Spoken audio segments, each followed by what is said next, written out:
So this series is accompanied by a journal called the Ruth Journal. There's some copies in the foyer. You can also get it online. It's just a way of tracking your own progress during 4 practices that I'm recommending during this series. So I hope you'll pick one up and find that useful during this series.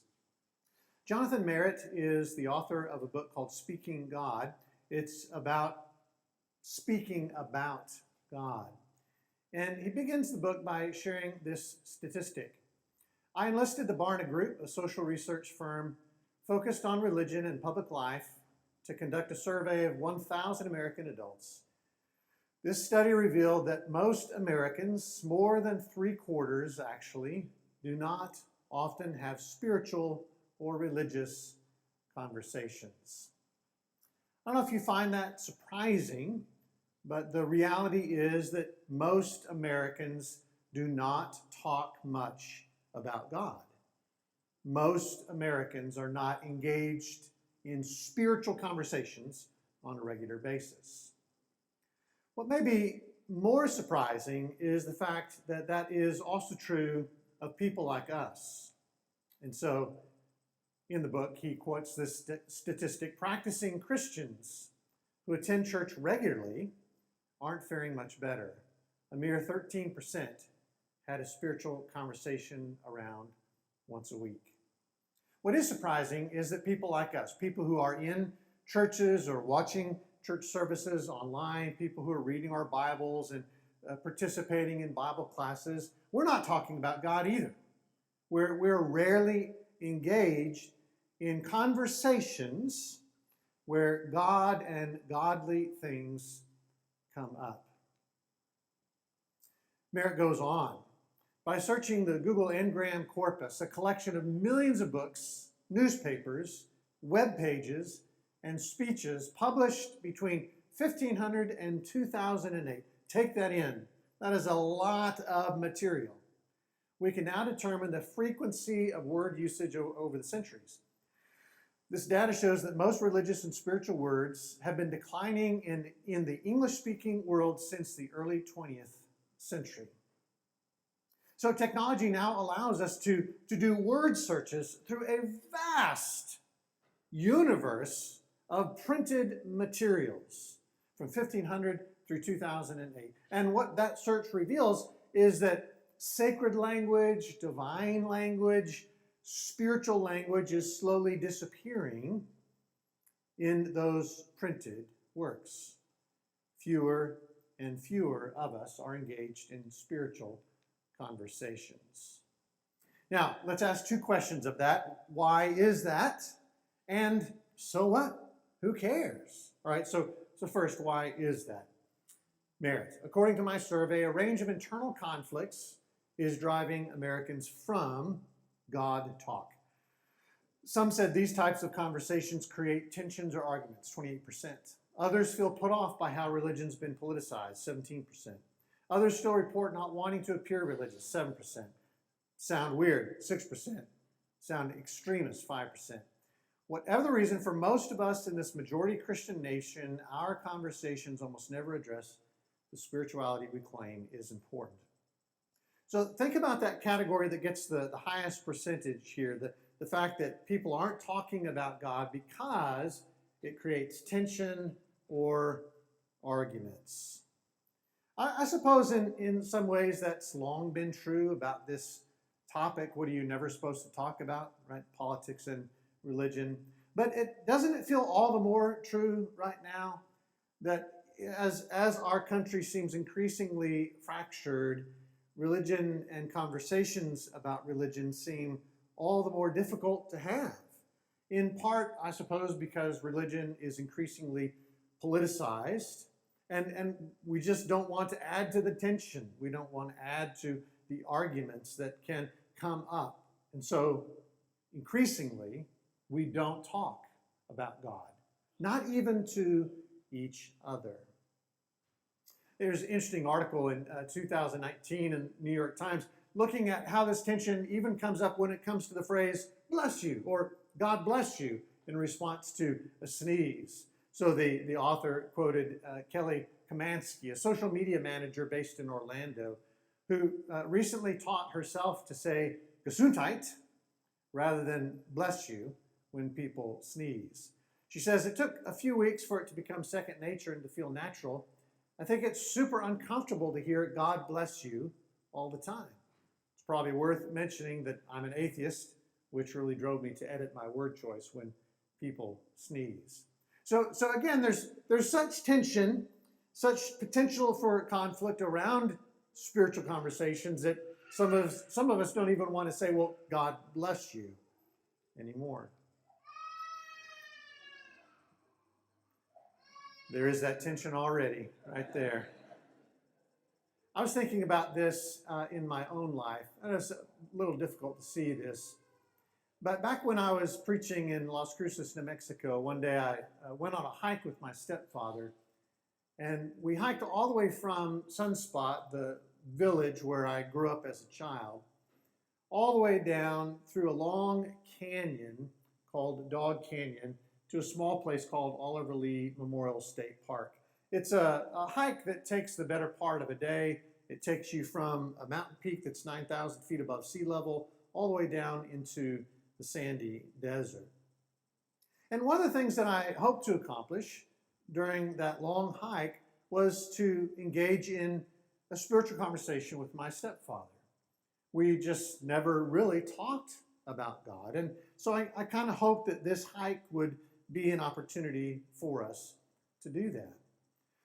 But I also remember how nervous and anxious I was about that conversation. And so as each mile marker came up, as each hour marker came up, I thought, okay, this is the moment. I need to try to start this spiritual conversation. And I would open my mouth and nothing would come out. And another mile would pass and another hour marker would pass. And I'd try to start that spiritual conversation and I'd open my mouth and nothing would come out. Because I was so afraid of the tension that might develop for the rest of the hike, or an argument that might develop during the rest of that hike, because my stepfather had had some very negative experiences with religion in the past. And at least in my memory, it was several hours and many miles into that hike before I finally worked up the courage to even try to start a spiritual conversation. So for at least some of us, that's one of the reasons why we rarely seem to talk about God with each other or with people outside of a church service. Now, so what? Who cares? 2 quotes from the book, and we'll be done with the book. So Merritt says, when we lose our spiritual vocabulary, we lose much more than words. We lose the power of speaking grace, forgiveness, love, and justice over others. This isn't really about having evangelistic conversations with people. When I was a college student in a campus ministry, the only spiritual conversations that I was equipped and encouraged to have were evangelistic conversations. The conversations where I say, you're wrong and I'm right, and you should believe the way that I believe. This is a broader concern here. And the reality is that when we stop talking about God and stop using sacred language in our conversations, even with each other, we lose the opportunity to talk about life-giving things like grace, forgiveness, love, and justice. Or consider this quote here. Every word is a window. Would you say that out loud? Every word is a window. Imagine every word in your conversation with another person as a window. And that window can be lifted so that things come into that conversation. That window can be looked through as an avenue to something else. And one of the things that we lose when we stop talking about God or sacred and divine things is we lose the opportunity for light and hope and encouragement to come into every conversation. Now, we're talking about this because this is a major issue in the book of Ruth. So I'm going to start here with the conclusion to the rest of the sermon and then sort of show why this conclusion works. In the book of Ruth, except for two places, chapter 1, where the narrator tells us that God has brought an end to a famine, and chapter 4, where the narrator tells us that God is bringing Ruth and Boaz a son, every other occasion that we hear a word for God in the book happens in a conversation between two or more people. That is, the vast majority of times that God shows up in Ruth, it's in a conversation between people. God does not reveal himself through dreams or through visions or through angels or other messengers in the book of Ruth. Primarily, God reveals himself in the book of Ruth as people engage in conversations about God. Now, dialogue is the key to understanding the book of Ruth. In the short 85 verses of the book of Ruth, there are at least 14 different conversations. If we don't understand the conversations, we don't understand the book of Ruth. Ruth's involved in 8 of those, Naomi in 8, Boaz in 6, a group of unnamed women in 2 of them, a group of unnamed reapers in 2, and then a few more just in one of those conversations. But to understand what's happening in the book of Ruth, we have to pay attention to the dialogue. And the vast majority of those dialogues involve people speaking about God. 9 of the 14 conversations that take place in the book of Ruth are conversations that involve God. The way that God enters the story, the way that God is present in this story is almost exclusively through conversations and people speaking God in those conversations. Now, when we look at those conversations, we find speakers doing 3 things. So, number 1, people speak God in the book of Ruth in order to bless other people. So notice these conversations between Ruth, Naomi, and Orpah. We have these phrases: may the Lord deal kindly with you. The Lord grant that you may find rest. In the conversation between Boaz and the reapers, as we heard earlier, we've got the phrases: the Lord be with you. The Lord bless you. In chapter 2, the conversation between Boaz and Ruth: the Lord repay you for what you have done. A full reward be given to you by the Lord, the God of Israel, under whose wings you've come to take refuge. Between Ruth and Naomi in chapter 2, may he be blessed by the Lord, whose kindness, chesed, has not forsaken the living or the dead. In chapter 3, between Boaz and Ruth, may you be blessed by the Lord.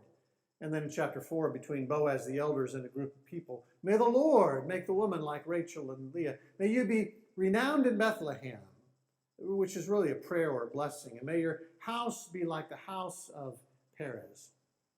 Again and again, what the people in these conversations are doing is they are bringing language about God, spiritual language, into their conversations so that the other person that they're speaking to can know that they, the speaker, want God to bless them, and that they, the speaker, want to bless them as well.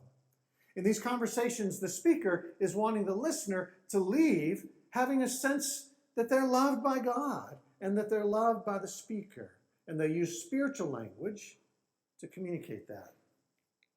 Now, I don't think this necessarily means that we should go around all the time saying, the Lord bless you, and wait for them to say, the Lord bless you. But I think here's a question that this raises for us. What language could I use in conversations for the primary purpose of enabling people to experience that they're beloved by God and me? What language could I use so that everybody that I'm in conversation with, or you bring social media into this as well, so that they leave that encounter feeling like God cares for them and that I care for them as well? I shared this example in an earlier sermon, but it bears repeating. earlier this year, I was outside of Dallas helping with a retreat of church leaders. Sally Gary from Centerpiece was a part of that retreat. The retreat went well. When it was over, several of us went to a little cafe in rural Texas and had lunch together. When we were leaving that cafe, we were saying goodbye to each other, getting ready to come back home. And Sally Gary grabbed me by the shoulders, which she has done this more than once. And she looked straight into my eyes and she said, "I believe in you."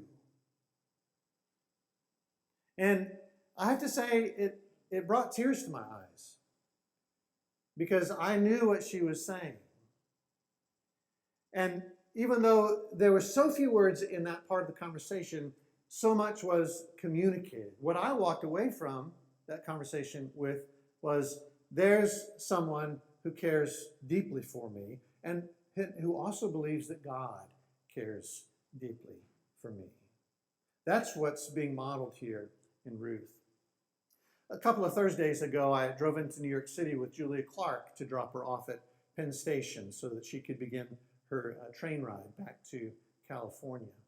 And when we were about 10 minutes away from Penn Station, besides anxiously worrying about how I was going to manage to get her out of the car in the midst of all the New York traffic around Penn Station, I began to think, this may be the last time I have a face-to-face conversation in quite a while with Julia. What can I say in these last 10 minutes that might let her get out of this car with a sense that she's cared for by God and cared for by me? And so for those last 10 minutes, I sort of stumbled over some language that I thought would allow her to leave the car and into the station and get on the train with that sense of being blessed by God and being blessed by me. That's what we see modeled here in the book of Ruth. Second, we find people speaking God in the book of Ruth in order to make meaning. So notice these conversations between Ruth, Naomi, and Orpah. This is Naomi speaking, "The hand of the Lord has gone out against me." Or the women and Naomi, again Naomi, "The Almighty has dealt very, very bitterly with me. The Lord has brought me back empty. The Almighty has brought calamity upon me." In chapter 2, between Naomi and Ruth, "May he be blessed by the Lord, whose kindness has not forsaken the living or the dead."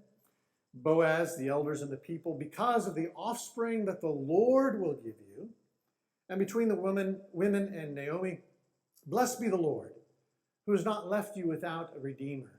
May his name be renowned in Israel." What's happening in these conversations is that people are trying to make sense of something that has happened or is happening. And so in order to make meaning of something that's happened, they use spiritual language. They speak God. And so in a negative way, we find Naomi doing this. We looked at this earlier in the series. She's suffered tragedy, and to make meaning out of this, she says, well, God has done this. She brings God into that picture.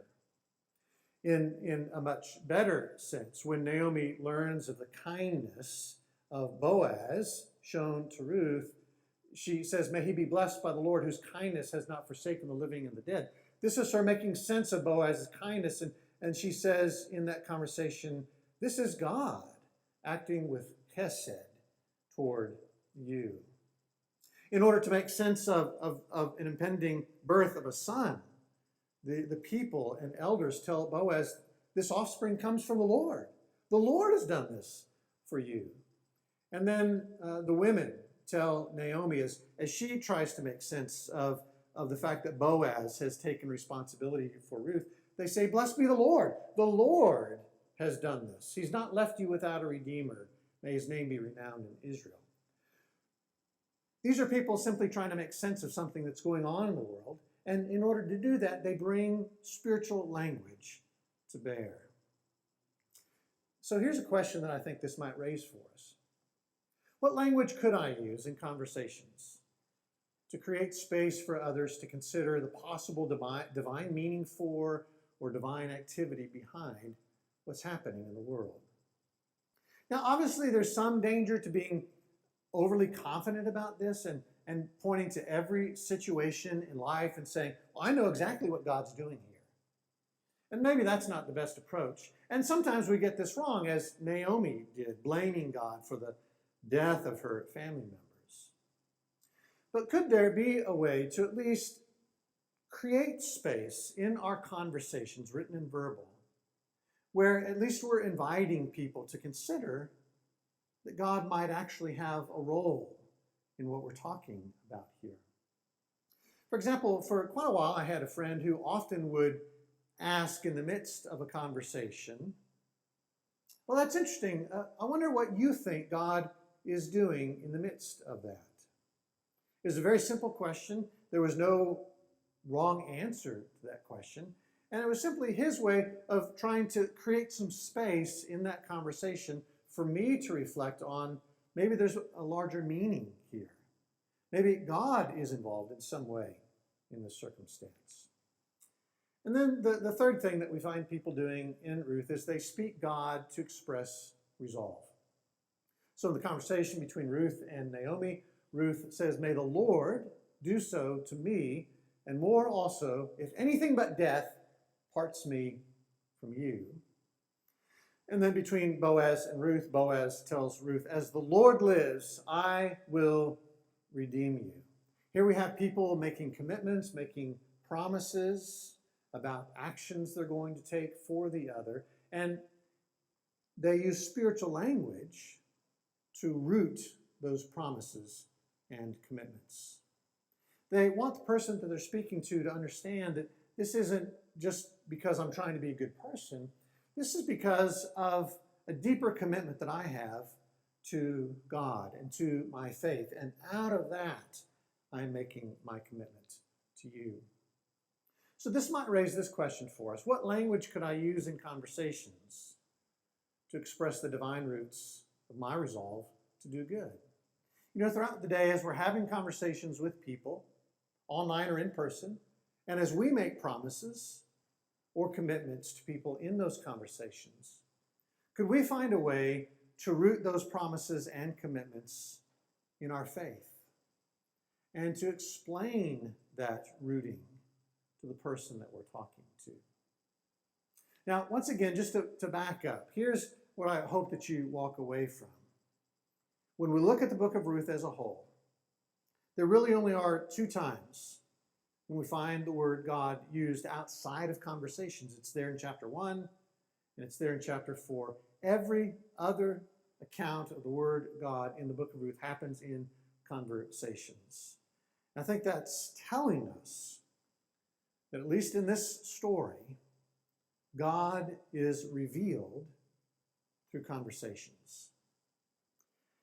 I don't know how many dreams or visions or miracles or prophets or divine messengers God may send to you or the people in your life this week, but I do know that God can express himself in the conversations that you have with people this week.